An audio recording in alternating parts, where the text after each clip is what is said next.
welcome back to another episode of Over the Glass. I am your host, Drew. I'm Nessa. And I'm Jay. We're back. And we are back.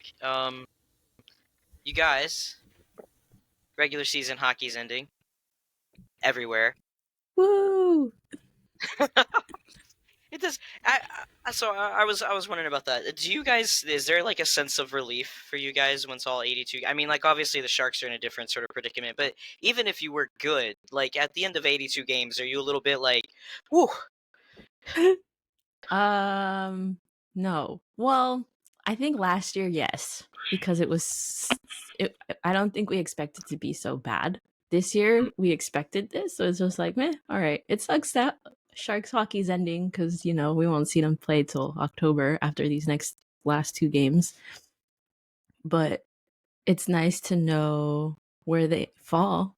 Yeah, I'd say not this season, the previous few where we were rolling downhill in a big way. And, it was kind of like unexpected for us, I think, at the end of those seasons. We're just like, eh.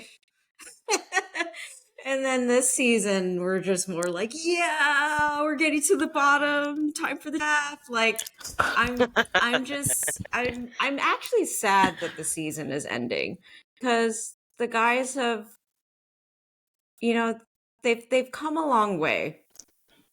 We've kind of looked at this season in a sense where we're kind of looking for individual improvement from like the young prospects and then the guys that were brought in, veteran presence to kind of like, guide them. And they've all been kind of like on their little journeys and they've found a way to, it's really like, I get that fans are upset that the team is not as good as we would like them to be, but it's not at all that the guys are intentionally trying to lose. Like they've been going out there and they've been trying really hard, and it's been nice to kind of see them get rewarded here and there. I mean, obviously we're still losing like last night, but there were moments like last night, like Granlund got like a go ahead pass over to Eklund, and like they were just kind of like converging into the Wilds, like the home area. And Ferraro, I guess he was calling for the pass, and just for Eklund to recognize that he's there and he's right down there in the slot, and he just snipes it right past Volstead. Like, like all these guys have been on their own little personal journeys, and they've been able to grow together. And so it's sad in that sense that we won't get to see more of that for like another couple of months. And then this team is probably going to look, more, it's going to be different for the better, but it is sad because the season hasn't been great, but then you grow on these guys and you want them to do well. The attachments I developed. No, I just because like for the first time in a while, I know we went to what we all call the playoffs in the bubble, but to me that was a different sort of vibe. Even if they're still trying to compete for the cup, I don't put an asterisk next to that like postseason, but it was a different vibe entirely. So now it's like being on the other side of that, where it's not just 82 games. Like here I am. This team is actually like there's more to play. I will say it's a different sort of adjustment. Like I'm thinking, okay, well the season's over, in a few days, like, but we turn around and the playoffs could start on the 21st. I don't know. It's a little bit like I guess I'm used to it with my other teams that I follow in other leagues, but knowing that there's the potential for 16 however many more games is a little bit, I don't know. It's I like it, but I'm also scared because this season has been so good that I kind of just like, can we just like package it and maybe not tarnish it with like an embarrassment in the playoffs, So I don't know. I got to get used to that nervous excitement for postseason hockey. It's real. It's so real. It's something I haven't like genuinely experienced in so long. I'm like, I don't know if I like this emotion. No, I think the one thing that Jay and I realized like last season or even the season before was that we're not stressed during the playoffs, and it feels amazing. That's true too. I guess because it's kind of like, well, and in my head, I'm like, like if this team loses out, the Canucks lose out in the first round, like you can't knock anything the turnaround that they've had. So it's like I won't be, I think, as sad as I would be if maybe like we went to like round 3 and then like got swept or something like that. I would be like ultimately devastated. I think if like the actual prospect of the cup becomes more of a reality than us just like with a first round exit. So Yeah. yeah. With I was just wondering because like it's hockey is ending everywhere, right? It's the junior guys are starting their playoffs. I've seen, and the NCAA played their Frozen Four tournament this week. Yesterday, Denver and Boston College, and so I know you guys have Will Smith that was suited up for BC. We had Tom Willander, one of our Canucks. Actually, I think Willander was Boston University. There's too many Boston schools that are all like they all Yeah. have the same name. But still, what a great it was a pretty fun game yesterday. Did you guys catch any of the Frozen Four tournament? No, I was out and about. This is Jay's topic.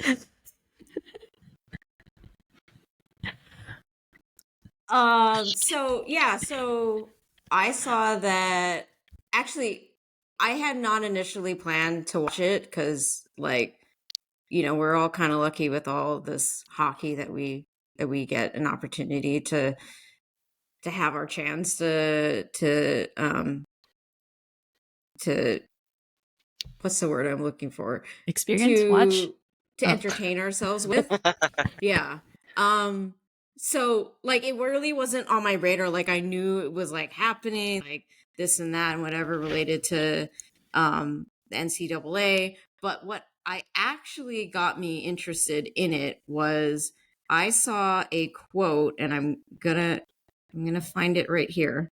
I don't remember what the article specifically was about off the top of my head, but I did pull this bit from, they were talking about like Smith, I imagine, and it said Sharks general manager Mike Greer will not be in Minnesota this week, a team spokesman said, but Greer said in January that he, Smith, his representative, and other members of the Sharks front office would all sit down once BC's season ends and decide what is best for the 6-foot, 181-pound centerman. And Greer says, I know he's got plans to try and win it all and probably won't because of BU. Greer, a former Boston University Terrier, said over 2 months ago, and he said, quote, but after that, we'll talk and see how he feels about his game and how he feels about himself physically. So that got me interested about like, first off, I'm like, man, those alumni vibes go hard. He's like, this is our top prospect. And he's like, I know like all these great things. He wants to be the best at everything, but he won't because of my alma mater. And I was like, damn. But then so I was like, then I went looking, and then I saw that it was BU versus Denver, University of Denver, and that was one set for the semis, and then the other set was BC versus Michigan. And so it was like during the day on Thursday, and like the BU versus University of Denver game was much earlier. So I kind of had it play in the background. Like I couldn't really get an opportunity to, really give it my undivided attention, because work. But I was like hearing in the background, and every time I heard Macklin Celebrino, I was like, I was like, where? What is he doing? And just we know nothing's set in place yet, but there is that hope. There is still that like hope in me that a certain team is not going to end up just getting the first overall pick again because whatever. But it was like it was kind of nice to kind of get little glimpses of him and see like what all the talk is about, because I've mostly only heard talk. Like I haven't really like I don't have all the time in the day to follow these little things. You get the little highlights and you get the little tweets that say, oh, he's doing great things. Oh, this guy's doing great things. And you kind of try to keep up with it. But I really haven't been able to get an opportunity to really see like what all the hype is about. You know, it's Yeah. just all talk to me. But, you know, ends up Denver knocks out BU, and I just had a good laugh just thinking about Greer's quote because later on in the day they had the other semis, and it was BC versus Michigan, and oh my god, like Smith got 2 goals, and I was thinking, oh my god, I'm gonna manifest it again because earlier in the day I was texting with Nate because we were talking and whatever, and Nate's like, yeah, but I gotta go play hockey and I've gotta go practice, you know, go to the kids' practice, but you know, I'll have it with me. And I was like, are you bringing your laptop or something? Are you gonna just like have it like, you know, in between your sessions? And he's like, oh, I've got it on my phone. You better believe I'm gonna have it on the bench. I'm just like, I love you so much. You're just like that level of like obsessed that I can like appreciate. But like at some point he was busy and he was just like texting me going, send me updates. And I'm like commentating on the game and whatever. And yeah, and I said earlier in the day to Nate that I showed him that quote and we were having a good laugh about it. And I said like, Will Smith could do the funniest thing and he could get a hat trick, you know, when he goes to the finals. And I was thinking, you know, he would get a hat trick in the finals if he went to it. But then in the semis, he got 2 goals. And I was like, or he can do it now. Oh, like, oh, Will Smith's on Hat Watch and whatever. So, and he didn't. But like, they looked, that first line, like I was telling you guys right before we hopped on, it didn't occur to me until the finals that like, wait up. Will Smith, how do you say his name? Peralt and Leonard have basically, from my recollection, have been a line all season for BC, and they're all freshmen. Literally, can you Yeah. even wrap your mind around how good they're gonna be? Well, just like where were you guys when you're graduating high school? And these guys are literally graduating high school, going to Boston College and being the top line in your first season, going to the Frozen Four finals. Like that's Yeah. what I was thinking in that moment. Like, do they even think that, or they're just like, yeah, I'm just that awesome? Like, Well, right now I'm sure the only thing they're thinking is like, man, not this year. Like we gotta go back and get back to work next year. But that's so exciting because like if they're already, like you said, these guys are freshmen and they're just red hot right from the jump. So you get, I mean, like Will Smith, we know he's in you guys' prospect pool. So like, what a great opportunity to have somebody like that with so much talent. Like, let him cook, let him bake for a little bit. You know what I mean? Like, keep him in that college oven and just see what he chefs up, and let that run its due course. Especially if say like he stays on that line, all these other dudes are young too, he stays on that line, the Sharks start to see some natural chemistry there. Who's to say that the Sharks don't use a draft pick down the line to bring another one of his line mates in and sort of hopefully hope that that chemistry translates on the NHL level, because we've seen teams make similar moves like that too. So I don't know, man. I think that's an exciting sort of, maybe you guys could go there in San Jose, is like not just Will Smith, but Will Smith and his buddies. but okay, so just to clarify, you mean his buddies after the season? Because the 2 that he's got on his line already been drafted. They were in his draft class. Yeah. Oh, were One they? of them goes to, I thought the other 2 were I undrafted. believe, the Jackets, and another one to Caps. to the Rangers. Oh no, yeah, sorry, Rangers? Capitals I thought and it was the the Rangers. Caps. Forget about the Blue Jackets. I don't know where that came from. The two that were on his line, they Oh, were in yeah, his no, draft okay. class, and so they're ready. So I was like, man, how can we make that happen, Drew? Listen, hey, you don't know. Trades. No. Start I'll speak it whispering in into Mike existence for Drew's you guys. ears. Tell him Thank the you. plan.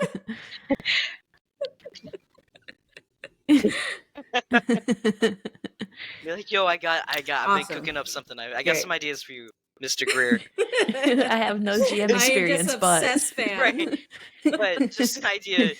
But so So speaking of which, I mean, so like go ahead, Jay. one of the things Please. I was also talking about was one of my friends had said, do you think he comes over to the Sharks next season, or does he go back, to BC for another season? And I'm kind of on the fence because one, I don't want him coming over if we're not ready to have him. Like the guys that are in our system right now, they've already Right. been here. Like we already brought in Eklund a couple seasons back. He spent a whole season with the Barracuda. I think that like sending him back to do another year with his Swedish team was the right decision. As much as he wanted to stay, I just don't think it would have been right for like timeline wise. There's no reason to rush him over here. And if we have that choice, then, it made sense for him to spend the whole time down with the CUDA. And then, honestly, I think if he would have stayed there this past season, it really wouldn't have made sense. Like he would have probably it would have been fine, he probably would have helped the team a lot down there, but like for his own growth, it made sense for him to give him an opportunity and let him write his own path with the big club. And he managed to stay up here the entire time, made a huge difference. First power play, first line, all the injuries along the way, all the trades and stuff. Like he's been him, Granlund, Zetterlund, all of them have really kind of like taken the reins and, help this team out the best they can. But like with Will Smith, it's like, so I'm hesitant to bring him over because I'm unsure if the team is ready to have him with the big club, because he looks ready. But then on the other hand, like you said, just let him cook. Like, why do we need to bring him over if we're not ready to have him? And so that's kind of where I'm at. Like if he ends up coming over, then I'm going to be happy to get to watch him, in Teal. But like, I am a little worried that his timeline would be moved up too quickly for no reason. Yeah. Yeah, prospects are such a weird. I mean, it really is. It's like it's a fine line, right? Because like you either pull them too early out of whether it's the NCAA or it's like a junior league or wherever they're at. You can pull them too early and like completely stifle their development, or you can leave them in one league for too long and like they don't ever really find their next level of footing. So it's like knowing, especially with these top talent guys. I mean, some guys can come in and just like translate their game to the NHL's game so fluidly. But then there's some guys that need that extra time. They need to get acclimated in the A, or they need to maybe just get their personal maturity up. I know that there's teams that sometimes keep guys at the collegiate levels or the junior levels just because they need to mature themselves rather than their game. So it's such an interesting tightrope to find, like a good balance of like when you haven't let your potato get overbaked. You gotta pull it right out of the oven at the right time. not a potato. I love potatoes. They're so versatile. Also, Jay, since you said it, the only thing I can think of is how the saying "converging on the wild" would be like a good movie title. Because you said that earlier, describing the Sharks game, and I'm like, could be the title of a documentary, "Converging on the Wild." But with that being said, talking about prospects, and look, I'm not. I try to handle talking about this sort of stuff with sensitivity. You can say we're happy about it. But the Sharks.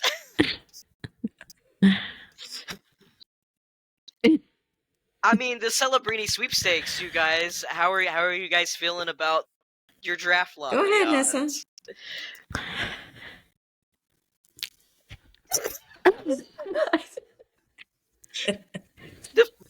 The facial expressions were equally on point.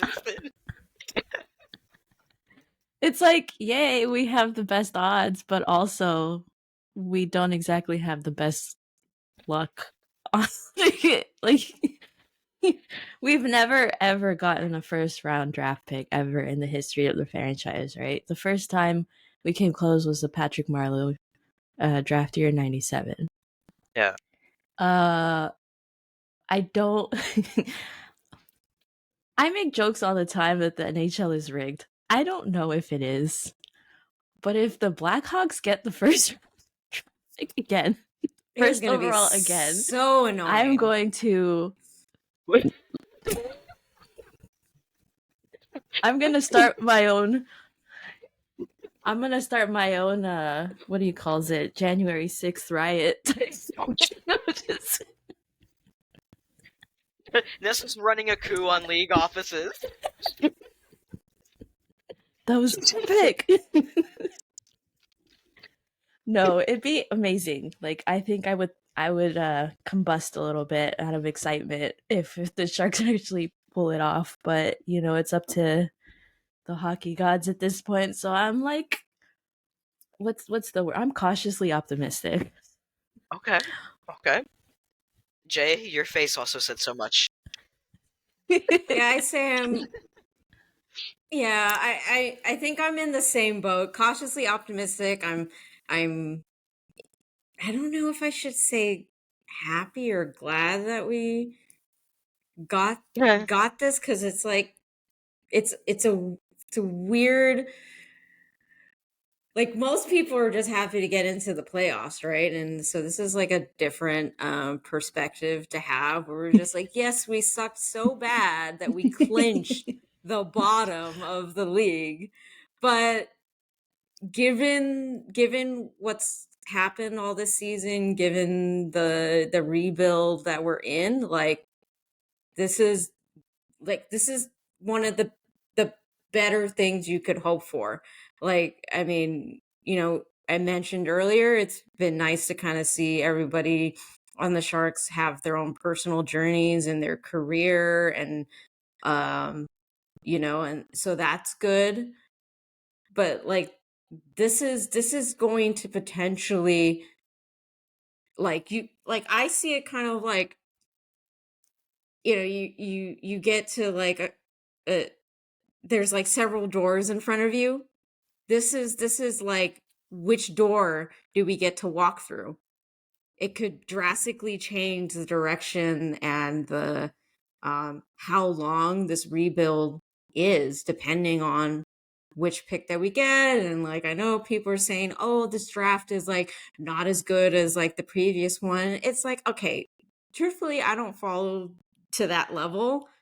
Like, I can't, because it's just like that's too much for me. But if we, like, okay, so regardless of like the talent aspect of it, I'm here for the story.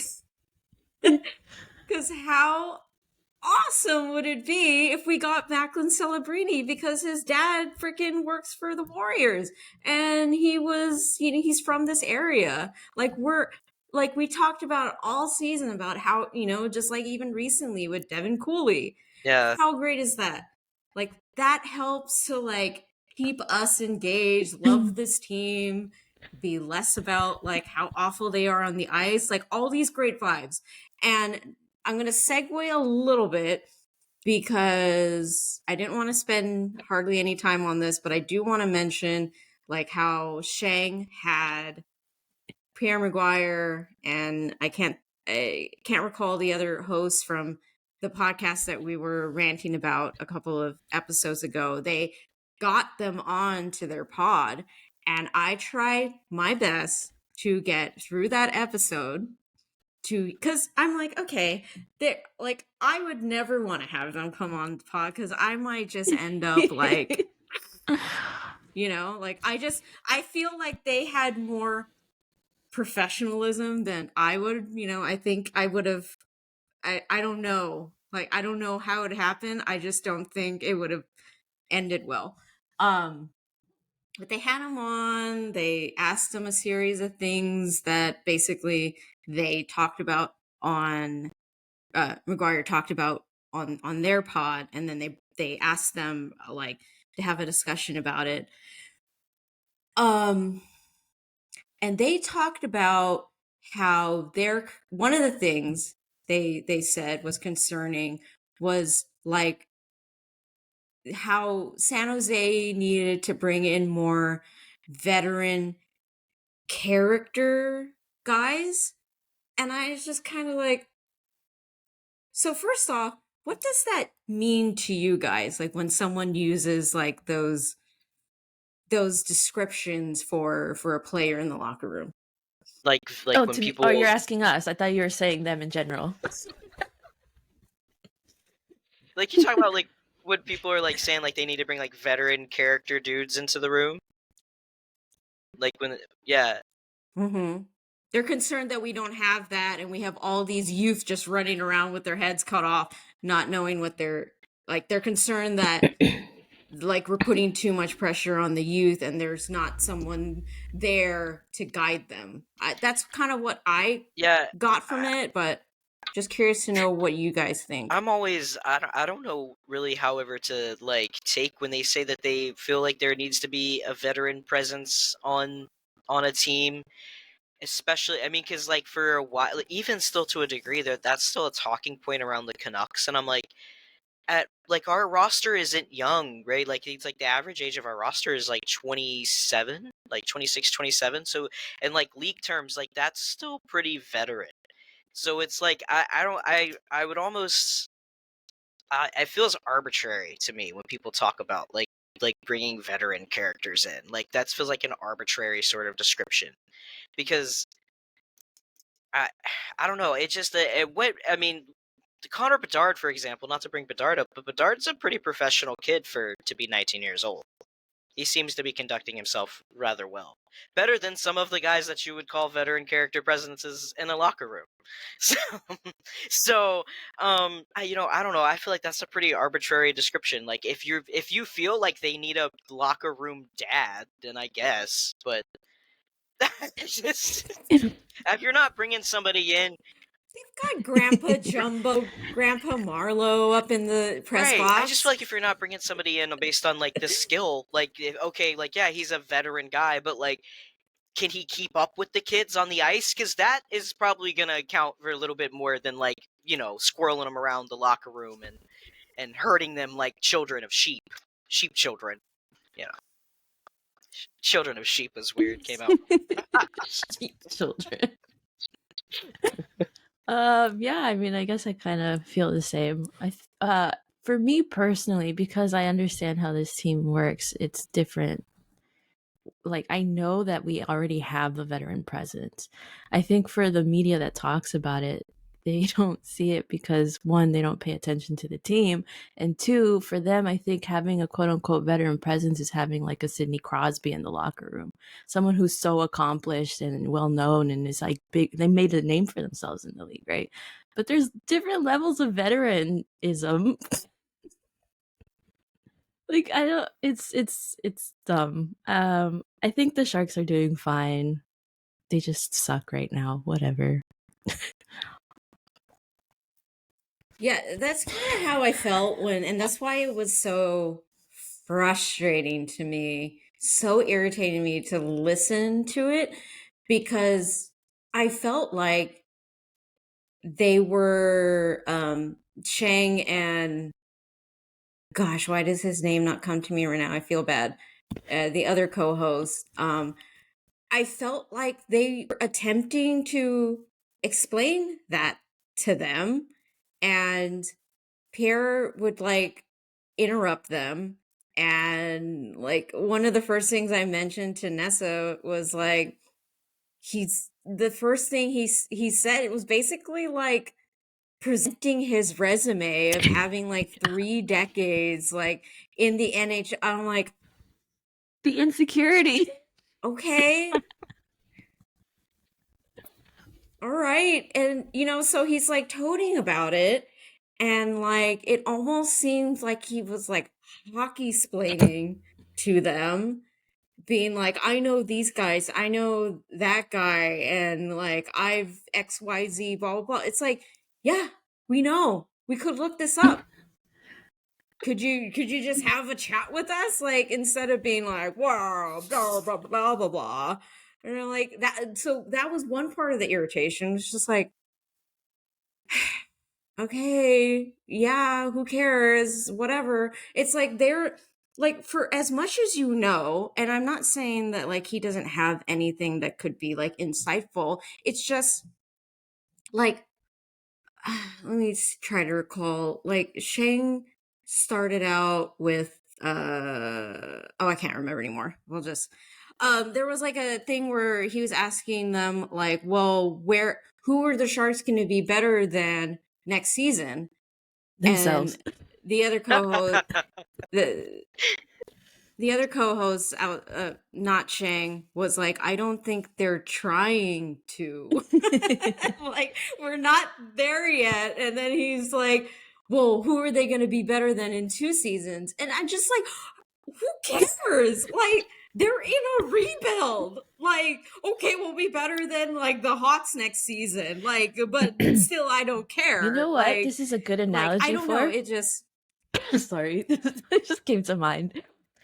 I feel like this McGuire guy, he's so concerned. He's so concerned about the Sharks comparing themselves to other people, whereas the way I see it, Greer has very focused on the team itself, right? Like he's not worried about what the other teams are doing, how good they're going to be. He's worried about fixing his inner workings.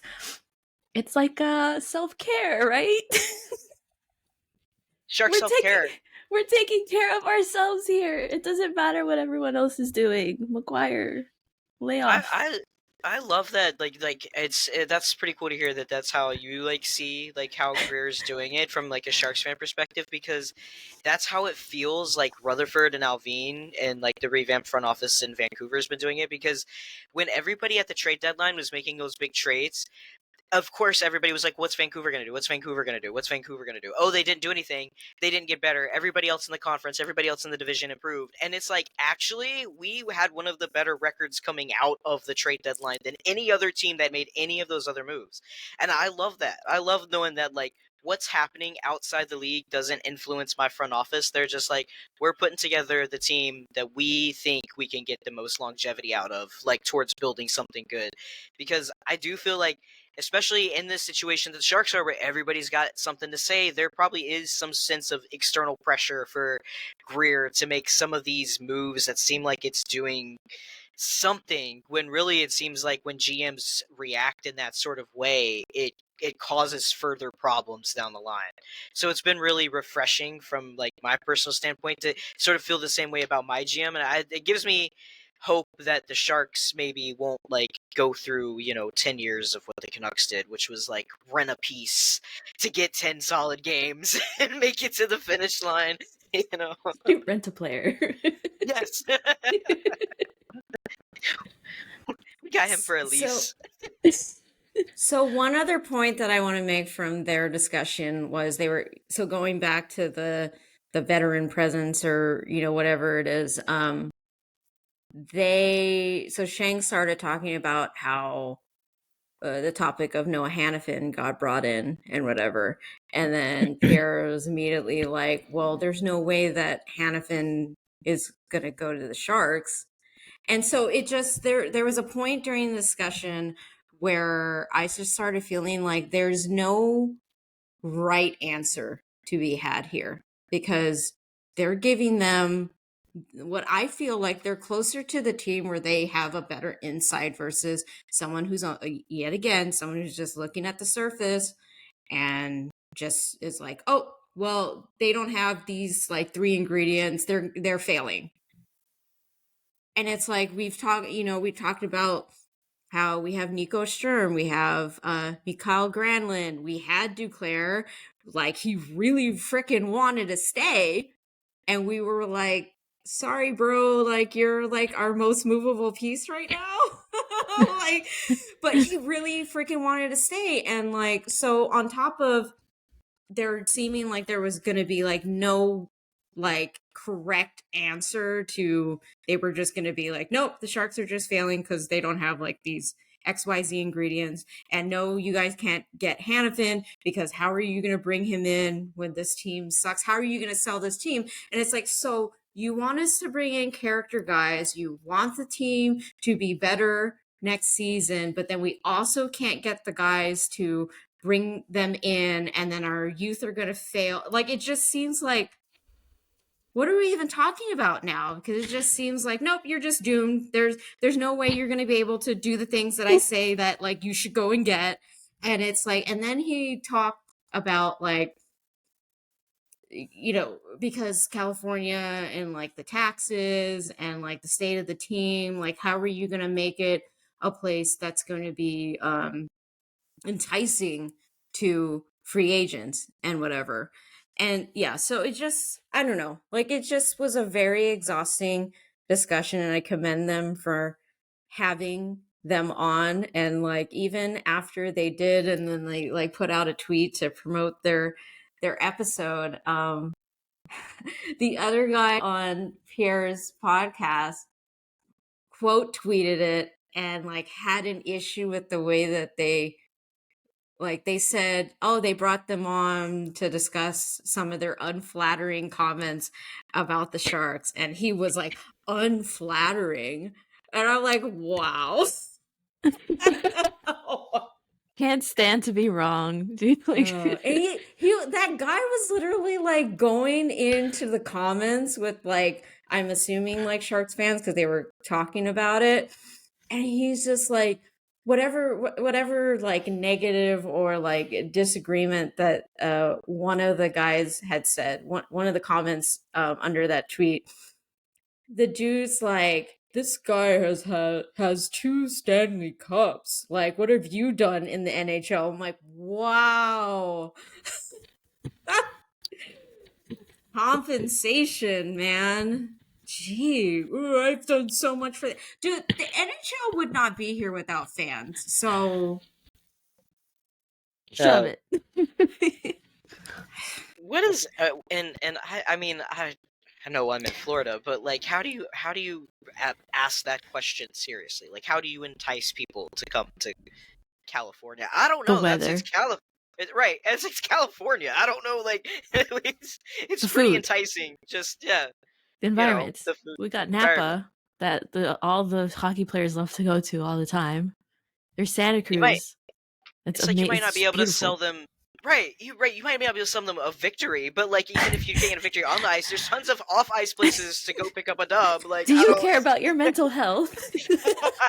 like, I'm sorry you're not going to be able to purchase a mansion while you're here, but we've got these great vibes going on that no one wants to acknowledge outside of like our little bubble out here. Like I mean, if it's like I get in a sense what they're talking about, like the taxes part. Like we know Dodonov from last season, he had Anaheim on his no trade list and whatever, and it's like, okay, but like I don't know, it just seems like they were just nitpicking about like the littlest things and then just like not listening to what Shang and like everyone else who's like been following this team for however long, and he's basically being like, well, but I've been in the NHL for like 30 years, so it's like that's why I don't need to. It's changing. That's right? why I know more than you. You very clearly haven't been to Northern California in the same amount of time. I just it feels like they're just picking low hanging fruit, and it's very frustrating because it's like you're just talking out of your ass at this point. I commend Shang. Oh, huh? No, What were you I saying? remember somebody saying that like the sort of like the same line about Vancouver, like when Vancouver was bad a couple years ago. And I've never been to Vancouver, but I'm like I know the pictures of that city are beautiful. Like so, I don't know Vancouver's what beautiful. Right, I was like, you guys, like that's such a backhanded sort of thing. Is like when your team sucks and so does your state and your city and everything else that comes with it. It's like I don't know, that seems a little extreme. Be taking shots like that. It's dumb. I was gonna say I commend Shane because I feel like he always goes out and looks for these difficult conversations to have for the fans. Just because everything he does is for us, right? Other than the paycheck. But anyways, That he put out certainly a helps tweet. things.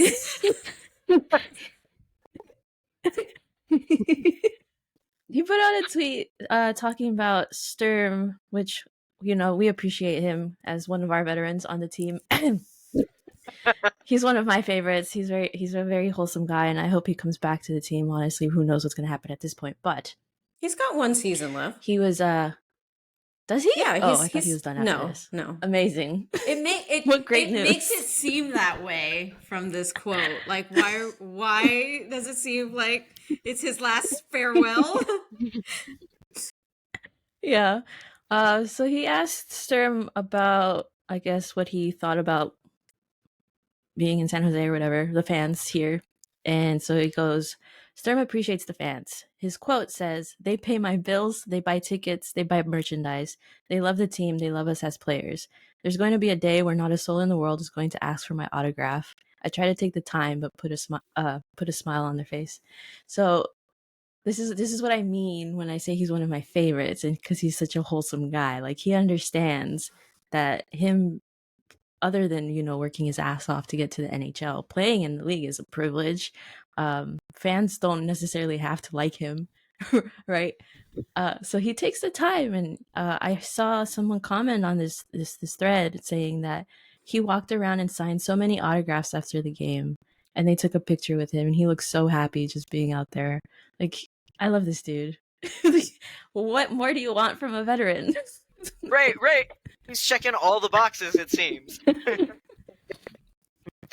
I love when like players like give that sort of like genuine verbal acknowledgement of like the people that support, because like you said, like they're not really obligated to do that. But Jay, you guys have both made a good point. Is like if it not been the fans, like this league wouldn't keep its lights on.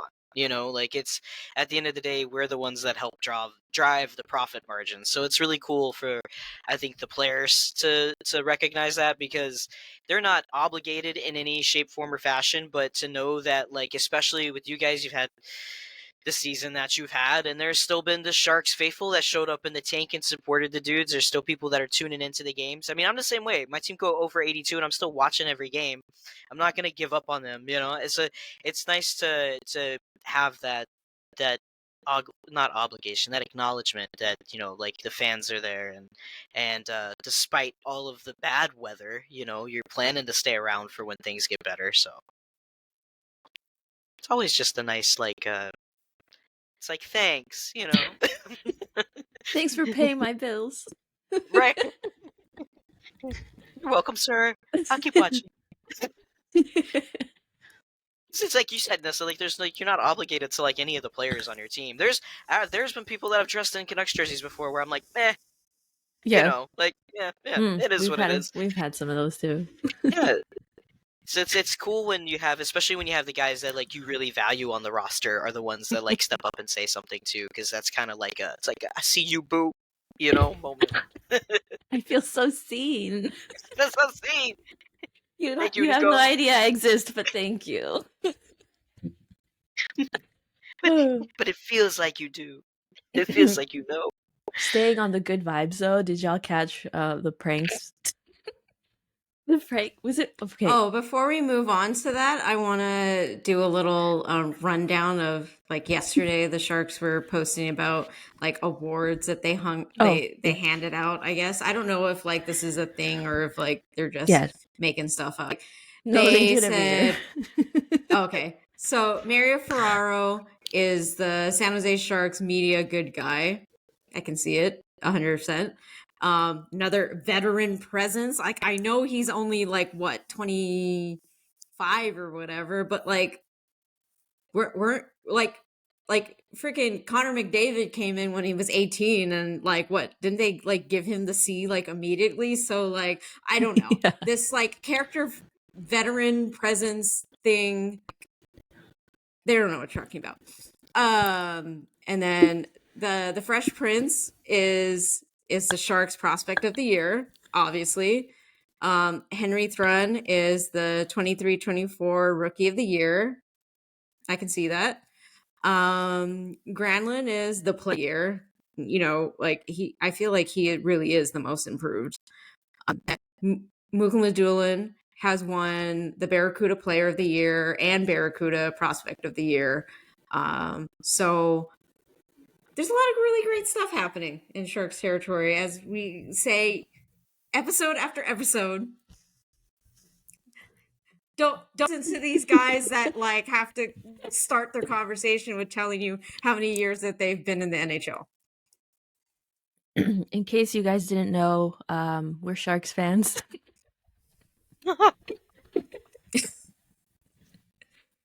We have the inside scoop. Personal opinions. So inside. You heard it here first. But yes, good vibes. Fleury, as we all know, is a prankster, and he did a thing. I don't know the full story on this. I watched the video, kind of. If one of y'all want to talk about this one, it's just ridiculous. He's ridiculous. So Duhaime was traded to the Avs, and as you already mentioned, Fleury likes to do all these pranks, and Duhaime decided, you know, I guess his first trip back to Minnesota wanted to prank Fleury and essentially TP'd his car. And so he came out and he was like, okay, well, you know, we're going to Colorado soon, so. And what ended up happening is Fleury apparently made a trip to Home Depot, got some other guys to help him out, pretty much took the tires off of Duhaime's car, and left him like he put a little thing on the hood with soil and flowers, like a signature, A garden bed on like the who hood did of his it. car. Yeah, and had a sign, for sale sign that basically told him, you know, if you want the tools back to put your tires on, you have to send me an apology video. To which Duhaime did, and it was really silly. He like took a video of him, and he's like, "Okay, you won the prank war, ha ha ha," and whatever. And like his face was covered with a skull emoji. So I think he was like, I think he made a comment. I think Duhaime made a comment about like, does Fleury even, you know how to change tire? And Fleury's like, yeah, I do. I don't think he does. So he ended up getting Duhaime ended up getting a ride home from one of his teammates because he was just like, I'm not going to deal with this. Like, he didn't even know what to do. He didn't know where the tools were. His tires were under his car. Like, he's like, I'll just deal with this later.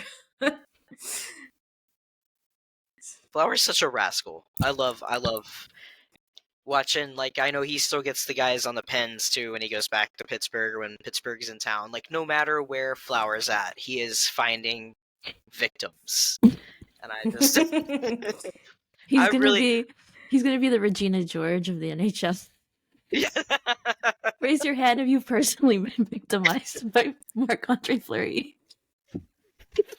Like 98% of the players are just like, in some fashion, I have been victimized by them. I really like the idea of that, like, I guess it was the Avs media person, when they were like filming the video of Duhaime walking out to this car, the media person was like, yeah, they just went to Home Depot. Like, he was like, I can't believe this is what happened. It's like, did you ever expect anything less from Marc-Andre Fleury himself? Good stuff. Not so good stuff. Yeah, I was like, Speaking not so of not good so stuff. good. Speaking of more tomfoolery of the NHL, the Joke of the Yotes. week. The Yotes, they are moving away from their collegiate temporary home to Utah, apparently, Salt Lake City. So I have thoughts on how and I think ultimately in the span of expansion, right, the grand scheme of Gary bringing more teams into this league, I think this is an interesting move to get the Yotes in Salt Lake City. But it's interesting. It's interesting all around, like how this has evolved to now result in the Yotes being moved to SLC, and potentially getting a name change. The new ownership group has decided to ask people what they think the name should be for a team in Salt Lake City. Um, Sorry. Sorry. Jay's face. Like, what were you thinking? How are you guys feeling about the ongoing? This is a pretty like screwed up sort of situation, like from the jump. I think how this all came about because according to like people that have actually looked up the stats, the only time that a team has gotten news of relocation like the same day that they played is when the North Stars went to Dallas. So and that was like 93, I think, is what they said. So yeah, what are you guys' thoughts on this whole Arizona situation? This feels pretty similar to what's going on with the Oakland A's in baseball. They're just doing the fans dirty, not really caring about what they want.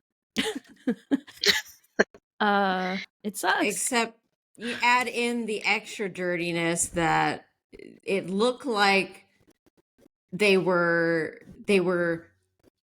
keeping the hope alive that the Yotes were going to stay in Arizona simultaneously while having this backup plan to move them to Salt Lake City. That's exactly Yeah, what happened And with the A's, they though.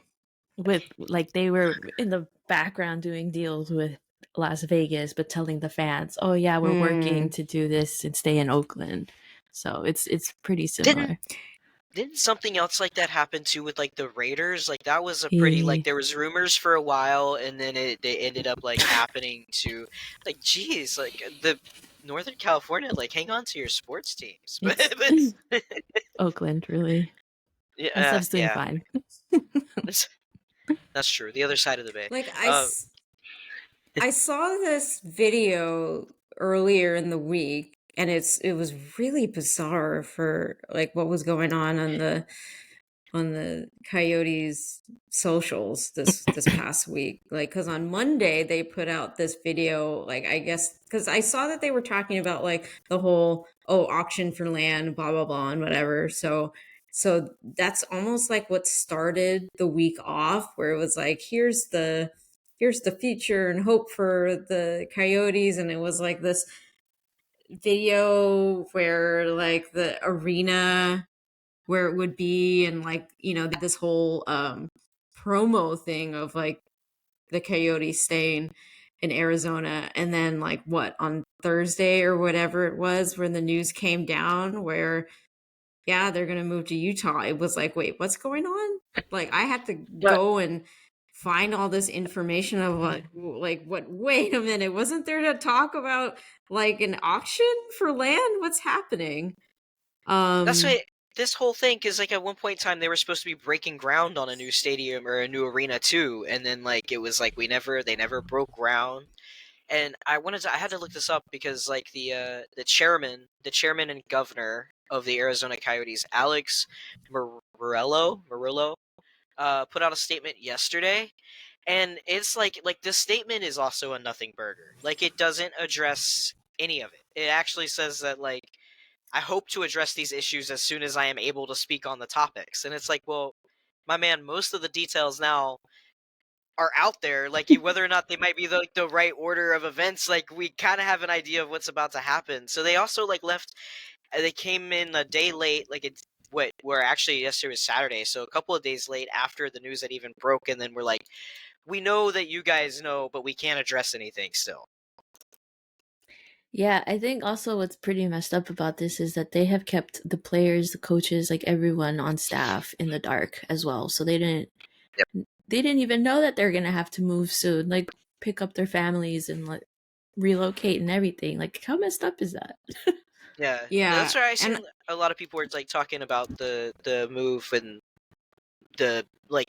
You can call shots at the Coyotes, but don't call shots at the people inside the organization because they're just as left in the dark as everybody else. yeah, this let me see. So John Gambadoro, who runs a sports radio talk show in Arizona, I saw that he said the hockey operations side of the Arizona Coyotes, the players, training staff, will be moving to Utah, not the business side. So it's like, it's just, I don't know. Like I like, first and foremost, I feel really sad for the fans because I saw a lot of people also talking about how, as much as people, from the outside looking in are not really involved in the fan base and, the greater scope of Arizona hockey, like some people are like, oh, yeah, well, like there's no hockey in Arizona anyway. Like this is, the better move. And, you can say all this stuff like unattached, but the, like there were a couple of folks that I came across who were also mentioning how, like if there wasn't the Coyotes, there would be no Austin Matthews, there would be no Matthew Nyes, there would be, none of these guys that like I can't help but think to like if that were happening here in San Jose, like if there had never been a San Jose Sharks, there would have been no, there have been no occurrence of me like coming across a game on TV and learning about hockey because no one in my family follows hockey. It's not a thing, as much or places here in California. Like, and so and then they're talking about how, they've got their own youth program and just like little things like that where you just like it can grow, it can continue to be successful, but without like a team to kind of like continue to, and I know they have like their AHL team and whatever, but it's still a huge loss for that area. And it's just the fact that like this franchise has just been moving around and just like feel like they're in the foster system. Like it's just really sad for it to come down to this. And then the only people who seem to be winning is ownership. Like they get paid, they get to, toss that aside. And, there was like mention about how there's going to be a window for the NHL to give Arizona a new team if they can get the arena thing figured out and blah, blah, blah. But it's like, who's gonna trust this guy who just chucked away this team off to Utah? And like I don't know. Like Yeah, because wasn't there a confusion about like they were also planning a schedule like if the team stayed in Arizona, the team went to Salt Lake City. So like they have like even like a flex schedule made. So like, well, we really don't know what's going to happen with this team, but we made both schedules. Like that's 82 games that they mapped out, like depending on the locale of this team. So that it's like a maybe it was a contingency plan. It's kind of already set in stone, but now you've goofed up by now it's the news and you can't run away from it, but it feels like in a little bit in some sort of ways like that's what's happening here is like the leadership of the team is trying to run away from how this news came out, the evolution of how we got here. I mean, because it's crazy to think that one of the major four sports leagues in North America had a professional team playing in a college barn for however long. And you couldn't work out an arena deal, you couldn't work out any sort of permanent housing for this team. So, well, they can't stay at ASU forever. Now you're just gonna let the pick them up and carry them somewhere else. Like it feels like if that was how this was gonna play out from the beginning, and I know that there's been a lot of, I don't want to say smoke and mirrors, but it feels like that on some level about if this team stays or if it goes. It feels like if this was definitely an option, like something that you knew was probably inevitable way before now, like when you had to play at Mullet Arena for another 82 games, you probably should have made that very transparent and clear up front, because the way that everything's happened with this team and them finding a home, and then now the way the news has come out, it's been a clusterfuck. Like, it really truly has. It's been a hockey clusterfuck. Yeah, poor fans. That's who I feel Yeah, for. It really is the fans. I mean, the players and the coaching peoples too, but they haven't been dealing with it as long as the fans, I don't think. So yeah, it's a sucky situation all around. So we feel for y'all, Arizonians. yeah, it'd be all right, Yotes. They're not gonna be Yotes no more. That's also so I lame to was me. I, I was saying to one of my friends that I'm gonna sound old when I say back in my day they were called the Phoenix Coyotes. Uh, So yeah, feel for you Yotes fans. Sucks for the players and the staff that like are. I mean, the players are used to moving around, but it's like that's one thing. Another thing is their families. Like now all of their families get uprooted and like they don't really get a choice because they've got contracts. And like one of the other things that I saw was that this new owner is like very like determined to spend money and wants to make the new location a place where they can be of interest to players and whatever. And I don't know, I don't know, it's just like I don't have words to describe like just how insane it all is. It's like you drop this news to these guys like a couple of games before the season ends, and then yeah, and it's just like, oh, business as usual. yeah.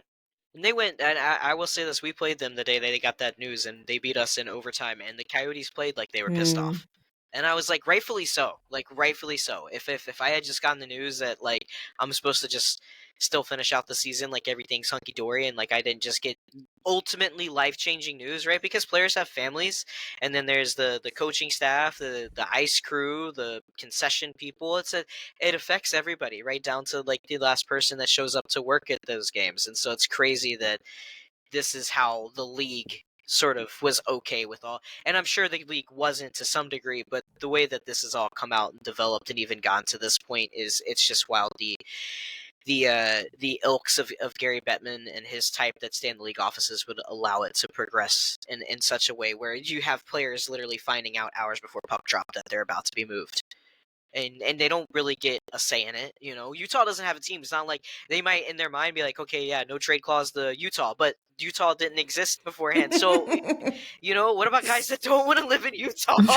Like, there's calling shots at San Jose earlier, but like, well, I don't know what really is in Utah besides the Mormons. Mountains. So Besides right. the mountains. I will say the views of the mountains is gorgeous. Get a house Okay, next to a okay. mountain and look at it every day Get when you some get scenery. home. At least I have this mountain. I mean, the salt flats, I guess. There's not much to look at though. It's just salt flats. I mean, You like salts? You like lakes? if they thought that they were gonna go on their vacations in a couple of weeks, think again. You're gonna have to start looking at houses in Utah. Start looking at schools for your kids. Oh, that sucks. XYZ. Nah, let them go on vacation. Deal with that after. Right? Oh man. All right, I want to talk about something fun. Yeah, because that's a terrible situation. Nessa? So we're gonna switch over to women's hockey. The Boston team, which it still bugs me they don't have names. put out a tweet to promote that they're having their Pride game this upcoming Thursday on the 18th. Tweet says, because it's about more than just a game, before our first ever Pride game on the 18th at 7 p.m., Jamie Lee Rattray will wear this one-of-a-kind jacket on her way into the what is it? Where do they play? Tsongas Center? I don't know how to say that. I'm so sorry. After wearing it, the jacket will be available to see on the concourse and auctioned off, with all proceeds going to Sport a Rainbow. Stay tuned. We'll announce when the auction goes live, and get your tickets now. So anyone in the Boston area, go to the game, auction, or bet on this this cute jacket. It's all white. It has like a rainbow collar, a big old rainbow heart on one of the chest sides, and then her number on the right sleeve. Yeah, we love the gays here. We do. We are Pride. We are proud of Pride. We are Pride. We are Pride. Also, the PWHL's first night back after the Women's Worlds Tournament, because they have international breaks in women's hockey, because they know that these women are out here hustling. Hockey hustlers. Pretty dope. I was excited to see, because I don't ever really have a lot to say good about the Bruins, but they nailed it with their Pride Night this year. So I'm really interested to see what a league who doesn't do things like Band Pride Tape does for their first, Pride Nights, for teams that are part of a league that invites diversity into their crowd. Woke women's hockey strikes again. No, it's so exciting to get to see how, like, this team, or the whole league, the PWHL, just gets to take on their versions of Pride Nights and specialty events, and like you said, like, just knowing that there is that more open-minded atmosphere, I think, openly, like, across the league, it gives it another layer. It's like a 5-layer dip. You got like all the surface level, but then there's just more stuff, more goodies, more passion hidden right at the bottom of that 5-layer dip. I'm hungry right now, if you guys can't tell. Me too now. Like, what about a 7-layer dip? That too. A 7-layer dip full of gay hockey. Okay.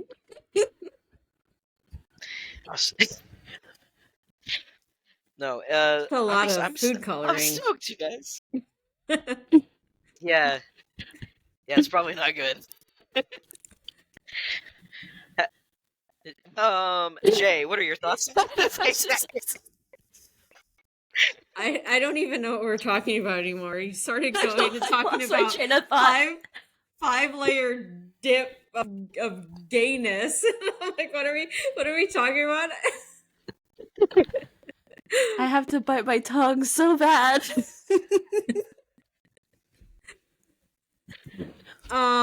Listen, the men's side of hockey, it disappoints us in this area, and I'm loving that the women get to have their yet another opportunity to show that the love for our community, and yeah, I swear I'm just still thinking about that dip. I'm like, I don't know what we're talking about.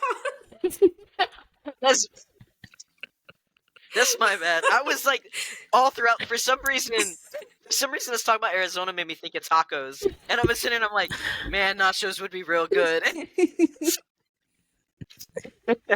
Oh boy. My bad. I have a chicken wrap waiting for me in the fridge. I've been thinking about. Like, I get it. It's just my brain was like, man, you know what would really bring this conversation together if we talked about Mexican 5-layered chip dip. It's so good. But yeah, speaking of food, that's a worldwide thing. Also, hockey is worldwide. What a segue. It was natural. It felt natural. Felt organic. Speaking of food, which food can also everyone be of the world eats.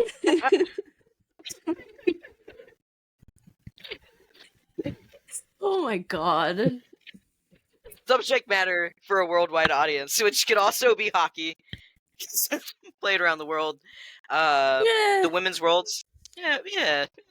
Listen, it was In a Europe. stretch, but we tried.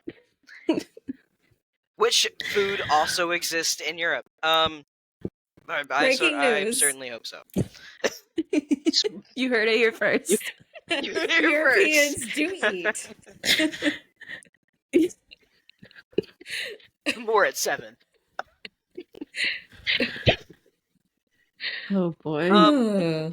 And so Women's Worlds today was it's the day is the ending of the tournament in the Women's Worlds IIHF championship that they have going on. It was Finland and the Check. Czechs playing. Yeah, the Czechs playing, and then we have the USA and Canada, of course, for the gold medal game. Of Have you guys course. been keeping up with any of the details? It's the same thing every year. That is true. That is true. The only thing that changes is the winner. Listen, the only thing, so like I said at the beginning of this episode, like we're blessed to have all of this great, games to catch. It's just I have no freaking time to catch any of this stuff.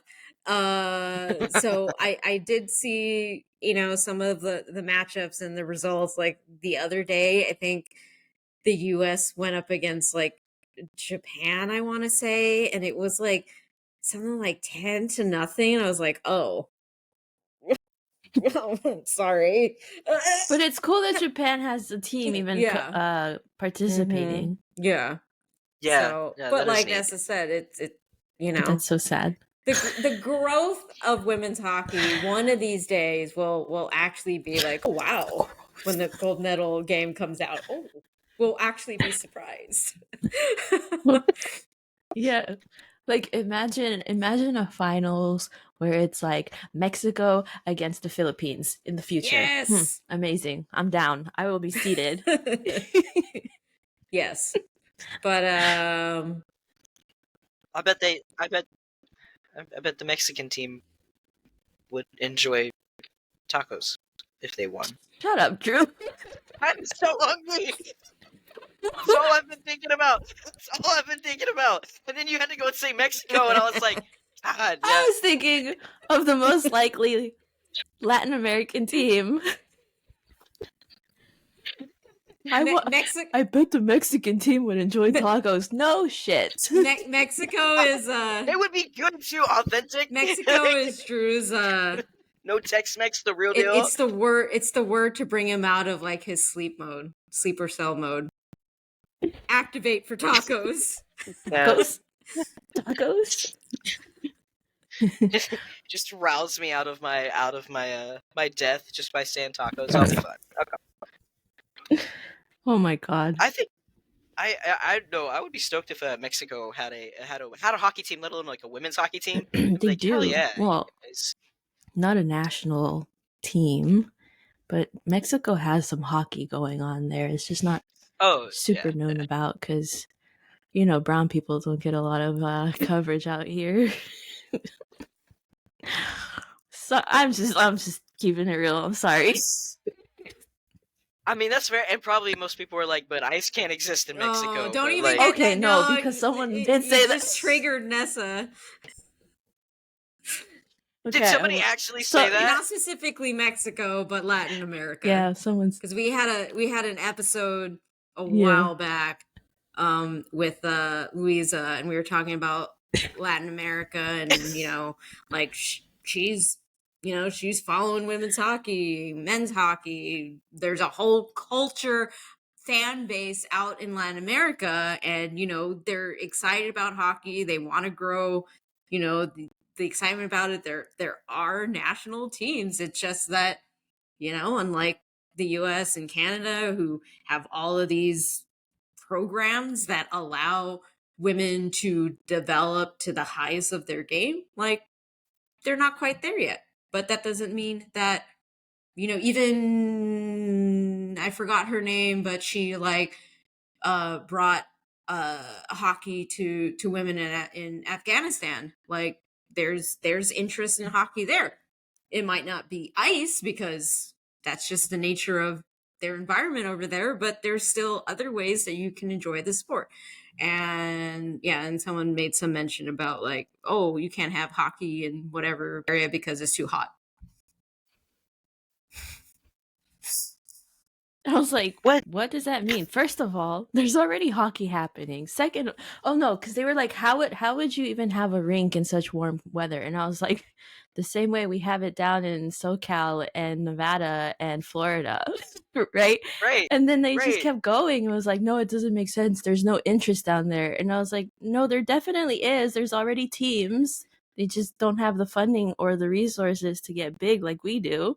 So it's And it's a the it is a crazy truth, part right? about it It's like, is that it's happening. that was a comment on one of our clips from the episode with Louisa. It's like, did you not listen to the episode where this entire episode was talking about the interest in Latin America?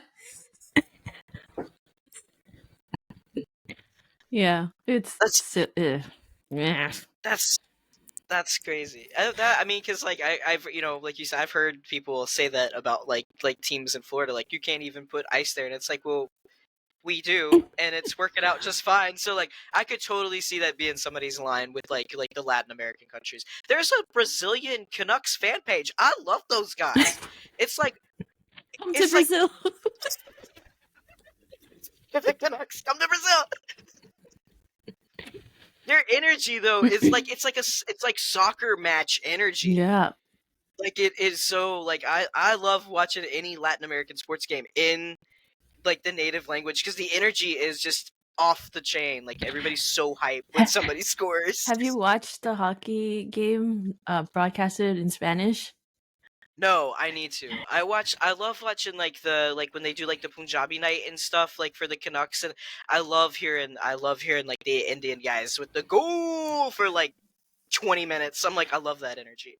Yeah, the Sharks and I know the Kings, and I'm sure probably the Ducks and the teams in Florida probably do it too. But for like Hispanic Heritage Night and stuff, they'll have the broadcast in Spanish, and they'll always do the elongated goal, just like in soccer games, and it's always fun. I love that. I'm gonna have to. That might be. I didn't know that there was. I'm pretty sure the Panthers have one. I'm gonna have to look for a Spanish I'm simulcast sure they do. now. Yeah, Yeah, help me learn Spanish. I can help you learn Spanish. I know, but you know, More than hear it in tacos. practice. I know more than tacos. You know, nachos I know too. things. And pantalones. Okay. Is there anything else that we should talk about? I think we're good. I think it's lunchtime. Yeah. Well, it's dinner time for me, but yeah, I'm down to go get food after this. So, Closing thoughts. yeah, you guys. Closing thoughts. This episode just happened, and I've been Drew. I'm Nessa. And I'm Jay. Thanks for joining our weirdness. Bye. Bye. Buenos noches, dear listeners.